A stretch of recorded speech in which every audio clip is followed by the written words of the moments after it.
Hi guys, I hope आप सब ठीक होंगे and you are taking care of health in terms of gut, mind and soul.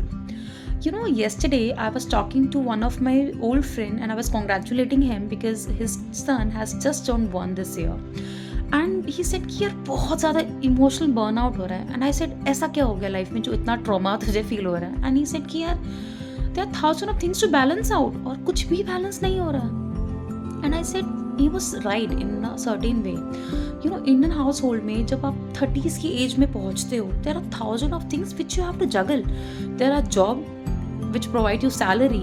There are same point of time you are a parent of a small kid, because आप 30 की उम्र तक आप 1 या 2 बच्चों के पेरेंट बन जाते हो, जो आपको फिजिकली, मेंटली, इमोशनली हर एस्पेक्ट में आपको उस पॉइंट ऑफ टाइम पे चाहते हैं.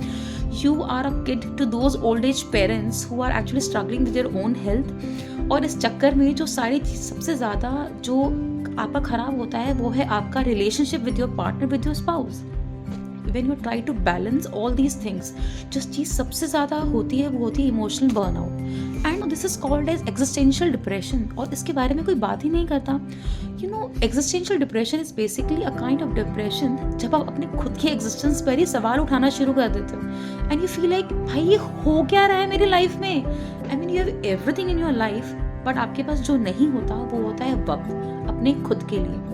एंड अनफॉर्चुनेटली इस चीज़ के बारे में कोई बात ही नहीं करता. And you know what, sometimes I feel when you try to balance aspects, when you try to create a balance in all these relationships, जो चीज़ सबसे ज़्यादा सफ़र कर रही होती है वो मेंटल पीस, आपका emotional peace. You are the only person who is struggling with that. And unfortunately we do not discuss about this depression.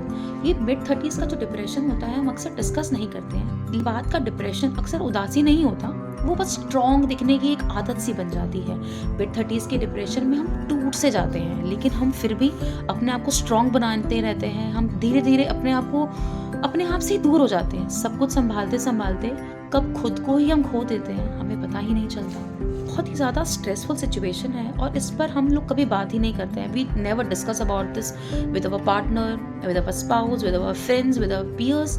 और कहीं ना कहीं इन बच्चों का, पेरेंट्स का, पार्टनर का, जॉब, करियर, इन सारी चीज़ों का ध्यान रखने के चक्कर में हम अपने आप को इतना खो देते हैं. और जब तक हमें रियलाइज़ होता है that we are nowhere, I think this is high time we should discuss about this thing. हम लोगों को डिस्कस करना चाहिए how we are feeling.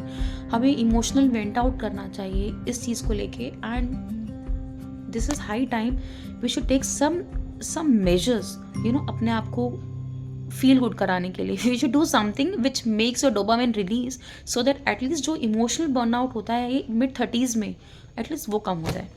Hope it helps. Bye bye, take care.